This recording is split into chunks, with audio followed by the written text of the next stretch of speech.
No. الحمد لله رب العالمين والصلاة والسلام على أشرف المرسلين وعلى آله وأصحابه أجمعين أما بعد.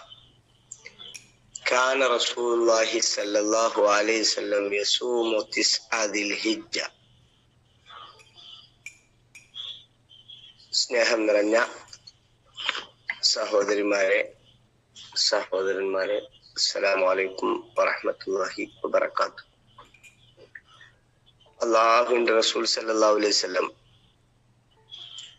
വരാനിരിക്കുന്ന ദുൽഹജ്ജ് മാസത്തിൽ, അല്ലെങ്കിൽ ഇന്നു മുതൽ ആരംഭിക്കുന്ന ദുൽഹജ്ജ് മാസത്തിലെ ആദ്യ 10 ദിനങ്ങളുടെ ശ്രേഷ്ഠതയെ കുറിച്ച് പറയുന്ന ഒരു ഹദീസാണ് ഞാൻ പറഞ്ഞത്. അല്ലാഹുവിന്റെ റസൂൽ സല്ലല്ലാഹു അലൈഹി വസല്ലമയുടെ പത്നിമാർ, ഉമ്മഹാത്തുൽ മുഅ്മിനീങ്ങളിൽ പെട്ട ആളുകൾ, ഭാര്യമാർ പറയുകയാണ്, കാന റസൂലുള്ളാഹി സല്ലല്ലാഹു അലൈഹി വസല്ലം യസൂമു 9 ദിൽഹിജ്ജ. ദുൽഹജ്ജിലെ ആദ്യ 9 ദിവസവും റസൂൽ സല്ലല്ലാഹു അലൈഹി വസല്ലം നോമ്പനുഷ്ഠിച്ചിരുന്നു എന്നതാണ് അള്ളാഹുവിന്റെ റസൂൽ സല്ലല്ലാഹു അലൈഹി വസല്ലമയുടെ ഭാര്യമാർ സാക്ഷ്യപ്പെടുത്തുന്നത്. നമുക്കറിയാം, നാം അഭിമുഖീകരിക്കാൻ പോകുന്ന ഈ മാസം എന്ന് പറയുന്നത് വളരെ പുണ്യങ്ങളുള്ള, സൽക്കർമ്മങ്ങൾക്ക് അള്ളാഹുവിന്റെ അടുക്കൽ പ്രത്യേക പരിഗണന ലഭിക്കുന്ന, വിശുദ്ധ ഖുർആൻ പരാമർശിച്ച, വലയാലിൻ അശ്ർ എന്ന് വിശുദ്ധ ഖുർആൻ പരാമർശിച്ച വളരെ ശ്രേഷ്ഠമായ ദിനങ്ങളാണ് ദുൽഹജ്ജ് മാസത്തിലെ ആദ്യ 10 ദിനങ്ങൾ എന്ന് നമുക്ക് മനസ്സിലാക്കാൻ കഴിയും. അള്ളാഹുവിന്റെ റസൂൽ സല്ലല്ലാഹു അലൈഹി വസല്ലം പറഞ്ഞത്, ഓരോ ദുൽഹജ്ജ് മാസത്തിലെ കർമ്മങ്ങൾക്ക് മറ്റു മാസങ്ങളിലെ കർമ്മങ്ങളെക്കാൾ പ്രാധാന്യവും പുണ്യവുമുണ്ട് എന്നാണ് റസൂൽ സല്ലല്ലാഹു അലൈഹി വസല്ലമ പഠിപ്പിക്കുന്നത്. അല്ലാഹുവിന്റെ റസൂൽ സല്ലല്ലാഹു അലൈഹി വസല്ലമ പറഞ്ഞു, ഖാല റസൂലുള്ളാഹി സല്ലല്ലാഹു അലൈഹി വസല്ലം അഫ്ദലു അയ്യാമിദ് ദുനിയ യൗമുൽ അശ്ർ. പകലുകളിൽ, ദുനിയാവിലെ പകലുകളിൽ ഏറ്റവും ശ്രേഷ്ഠമായ പകലുകൾ എന്ന് പറയുന്നത് ദുൽഹജ്ജ് മാസത്തിലെ 10 ദിനങ്ങളാണ് എന്ന് റസൂൽ സല്ലല്ലാഹു അലൈഹി വസല്ലം പറഞ്ഞു. എന്നിട്ട് റസൂൽ സല്ലല്ലാഹു അലൈഹി വസല്ലം മറ്റൊരിക്കൽ പറഞ്ഞു, ഏറ്റവും അഫ്ദലായ ദിനങ്ങൾ ദുൽഹജ്ജ് മാസത്തിലെ ദിനങ്ങളാണ് എന്ന് പറഞ്ഞപ്പോ സഹാബികൾ ചോദിച്ചു, അല്ല റസൂലെ, ആ ദിവസങ്ങളിൽ ജിഹാദിനും അതിനേക്കാൾ പ്രത്യേകതയില്ലേ എന്ന് ചോദിച്ചപ്പോൾ, ഒരു ആളുടെ ജിഹാദ് ഒഴിച്ച് മറ്റെല്ലാം അതിന്റെ താഴെയാണ് എന്നാണ് റസൂൽ സല്ലല്ലാഹു അലൈഹി വസല്ലം പറഞ്ഞത്. ഏതാണ് ആ ജിഹാദ്? ഒരാള് ജിഹാദിന് വേണ്ടി പുറപ്പെട്ടു. അദ്ദേഹം ആ രണഭൂമിയിൽ വെച്ചുകൊണ്ട് അദ്ദേഹത്തിന്റെ സമ്പത്തും അദ്ദേഹത്തിന്റെ ശരീരവും ആ മാർഗത്തിൽ രക്തസാക്ഷിത്വം വരിക്കുകയും സമ്പത്തോ ശരീരമോ ഒന്നും നാട്ടിലേക്ക് തിരിച്ചു കൊണ്ടുവരാത്ത ഒരാളുടെ ജിഹാദ് ഒഴിച്ച് ബാക്കിയെല്ലാം ദുൽഹജ്ജ് മാസത്തിലെ പകലുകളിൽ ചെയ്യുന്ന അമലുകൾക്കത്രയും പ്രാധാന്യമുള്ളതല്ല എന്നാണ് റസൂൽ സല്ലല്ലാഹു അലൈഹി വസല്ലം പറയുന്നത്. ആ അർത്ഥത്തിൽ റമളാനിന്റെ പകലുകളേക്കാൾ ശ്രേഷ്ഠമായ പകലുകളാണ് ദുൽഹജ്ജ് മാസത്തിലെ വരാനിരിക്കുന്ന, അല്ലെങ്കിൽ ഇപ്പോൾ നമ്മൾ പ്രവേശിച്ചിട്ടുള്ള ദുൽഹജ്ജ് മാസത്തിലെ 10 ദിനങ്ങളിലെ പകലുകൾ എന്ന് നമുക്ക് ഹദീസ് ഗ്രന്ഥങ്ങളിൽ കാണാൻ പറ്റും. ഇമാം ഇബ്നു തൈമിയെ പോലെയുള്ള ആളുകൾ പറയുന്നത് നമുക്ക് കാണാൻ പറ്റും. അതായത് റമദാനിന്റെ പകലുകളെക്കാൾ ശ്രേഷ്ഠമായ പകലുകളാണ് ദുൽഹജ്ജ് മാസത്തിലെ പകലുകൾ ചെയ്യുന്ന ഇബാദത്തുകൾക്കുള്ളത് എന്നാണ് ഇമാം ഇബ്നു തൈമിയ റഹ്മഹുല്ലാഹ് പറയുന്നത്. എന്തുകൊണ്ടാണ് ദുൽഹജ്ജ് മാസത്തിന് ഇത്രയും പ്രാധാന്യമുണ്ടായത് എന്ന് വിശദീകരിക്കുന്നത് നമുക്ക് കാണാൻ പറ്റും. പറയുന്നു, ഈ മാസത്തിലെ ഈ 10 ദിനങ്ങളിൽ, ദുൽഹജ്ജ് മാസത്തിലെ ഈ 10 ദിനങ്ങൾക്ക് ഇത്രയും പ്രാധാന്യവും പവിത്രതയും നേടിത്തരുവാനുണ്ടായ കാരണം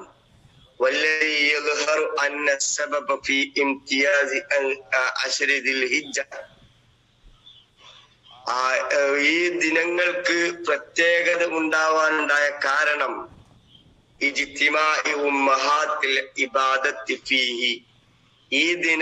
ഈ പകലുകളിൽ എല്ലാ അടിസ്ഥാനപരമായ എല്ലാ ആരാധനാ കർമ്മങ്ങളും ഒരുമിച്ചു കൂടുന്നു എന്നതാണ്. അതായത് ആ ദിനങ്ങളിൽ നമസ്കാരമുണ്ട്, അതുപോലെ തന്നെ നോമ്പുണ്ട്, അതുപോലെ തന്നെ സ്വതക്ക എന്ന് പറയുന്ന ദാനധർമ്മമുണ്ട്. ഈ പറയപ്പെട്ട എല്ലാ അടിസ്ഥാനപരമായ ആരാധനാ കർമ്മങ്ങളും ഈ ഒരു മാസത്തിലെ ഈ ഒരു 10 ദിവസങ്ങളിൽ ഒരുമിച്ചു കൂടുന്നതാണ് ഈ ദിനരാത്രങ്ങൾക്ക് ഇത്രയും പ്രാധാന്യം ഉണ്ടായത് എന്ന് പണ്ഡിതന്മാർ ഇമാം ഇബ്നു ഹജർ അസ്കലാനി പോലെയുള്ള ആളുകൾ വിശദീകരിക്കുന്നത് നമുക്ക് കാണാൻ പറ്റും. എന്താണ് ഈ ദിനരാത്രങ്ങളിൽ പ്രത്യേകിച്ച് ചെയ്യേണ്ടത് എന്ന് പറയുന്നുണ്ട്. അതിൽ ഏറ്റവും പ്രധാനപ്പെട്ടത് നമസ്കാരം അതിന്റെ ആദ്യ വക്തുകളിൽ നിർവഹിക്കാൻ ശ്രമിക്കുക എന്നതാണ്. രണ്ടാമത്തേത് നോമ്പ് അനുഷ്ഠിക്കുക. ഞാൻ നേരത്തെ സൂചിപ്പിച്ചു, ഈ മാസത്തിലെ ആദ്യത്തെ 9 ദിവസം അള്ളാഹുവിന്റെ റസൂൽ സല്ലല്ലാഹു അലൈഹി വസല്ലം നോമ്പ് അനുഷ്ഠിക്കാറുണ്ടായിരുന്നു. അതുപോലെ തന്നെ ദാനധർമ്മങ്ങൾ അധികരിപ്പിക്കാറുണ്ടായിരുന്നു. അതോടൊപ്പം തന്നെ സുന്നത്ത് നമസ്കാരങ്ങൾ, മറ്റു ഐച്ഛികമായ സൽക്കർമ്മങ്ങൾ ധാരാളമായി നിർവഹിക്കാറുണ്ടായിരുന്നു. അങ്ങനെ അള്ളാഹുവിന് ഏറ്റവും ഇഷ്ടപ്പെട്ട ഈ ദിനരാത്രങ്ങളിലെ ഈ പകലുകളിലെ ആരാധനകൾ അത് വളരെ ഊർജസ്വലമായി സർവോപരി പ്രതിഫലം ആഗ്രഹിച്ചുകൊണ്ട്, അള്ളാഹുവിന്റെ സ്വർഗം പ്രതീക്ഷിച്ചുകൊണ്ട്, നരകത്തിൽ നിന്നുള്ള വിമോചനത്തെ ആഗ്രഹിച്ചുകൊണ്ട് കർമ്മങ്ങൾ അനുഷ്ഠിക്കുവാനുള്ള തയ്യാറെടുപ്പുകൾ, അതിനുള്ള തീരുമാനങ്ങളാണ് നമ്മുടെ ഭാഗത്ത് നിന്നുണ്ടാവേണ്ടത്. അള്ളാഹു സുബ്ഹാനഹു വ തആല അർത്ഥത്തിൽ കർമ്മങ്ങൾ നിർവഹിക്കാൻ തക്ബീറുകളും തഹ്ലീലുകളും തഹ്മീദുകളും ഉരുവിട്ടുകൊണ്ട്, അതുപോലെ തന്നെ ഉദ്ഹിയ്യത്തിന് ആവേശം കാണിച്ചുകൊണ്ട്, ദുൽഹജ്ജ് 9 അറഫ നോമ്പ് നിർവഹിച്ചുകൊണ്ട് കൂടുതൽ ആവേശത്തോടു കൂടി അള്ളാഹുവിനെ കണ്ടുമുട്ടണമെന്ന ആഗ്രഹത്തോടുകൂടി കർമ്മങ്ങൾ അനുഷ്ഠിക്കാൻ, സൽക്കർമ്മങ്ങൾ പ്രവർത്തിക്കാൻ നമുക്കേവർക്കും സാധിക്കേണ്ടതുണ്ട്. അതിന് അല്ലാഹു സുബ്ഹാനഹു വ തആല നമുക്കേവർക്കും തൗഫീഖ് നൽകി അനുഗ്രഹിക്കുമാറാവട്ടെ. നമ്മിൽ നിന്ന് സംഭവിച്ചു പോയിട്ടുള്ള ചെറുതും വലുതുമായ പാകപ്പിഴവുകൾ, തെറ്റുകുറ്റങ്ങൾ, അരുതായ്മകൾ, ന്യൂനതകൾ, പാകപ്പിഴവുകൾ നാഥൻ റബ്ബ് സുബ്ഹാനഹു വ തആല നമുക്ക് ഏവർക്കും വിട്ടുപുറത്ത് മാപ്പാക്കി തരുമാറാവട്ടെ. നമ്മിൽ നിന്ന് രോഗം കൊണ്ടും മറ്റും കഷ്ടപ്പെടുന്നവരുടെ രോഗങ്ങൾക്ക് അല്ലാഹു സുബ്ഹാനഹു വ തആല ശിഫ നൽകി അനുഗ്രഹിക്കുമാറാവട്ടെ. നമ്മിൽ നിന്ന് മരണപ്പെട്ടു പോയവർക്ക് അല്ലാഹു സുബ്ഹാനഹു വ തആല മഗ്ഫിറത്തും മർഹമത്തും നൽകി അനുഗ്രഹിക്കുമാറാവട്ടെ. ഫലസ്തീൻ മക്കൾക്ക് അല്ലാഹു സമാധാനം നൽകുമാറാവട്ടെ. അവരിൽ മരണപ്പെട്ടു പോയവരുടെ മരണം ഷഹാദത്തിന്റെ കണക്കിൽ വരിയിൽ ചേർക്കുമാറാവട്ടെ.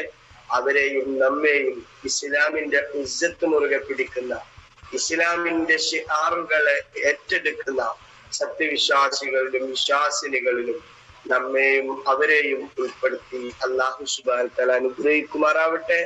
നമ്മിൽ നിന്ന് ഹജ്ജിന്, പരിശുദ്ധ ഹറം ശരീഫിനെ ലക്ഷ്യം വെച്ചുകൊണ്ട് പുറപ്പെട്ടിട്ടുള്ളവരുടെ ഹജ്ജ് അല്ലാഹു സുബ്ഹാനഹു വ തആല മഖ്ബൂലും മബ്റൂറുമായ ഹജ്ജ് നിർവഹിച്ച് തിരിച്ചു വരാനുള്ള മഹാഭാഗ്യം നൽകി അവരെ അള്ളാഹു അനുഗ്രഹിക്കുമാറാവട്ടെ.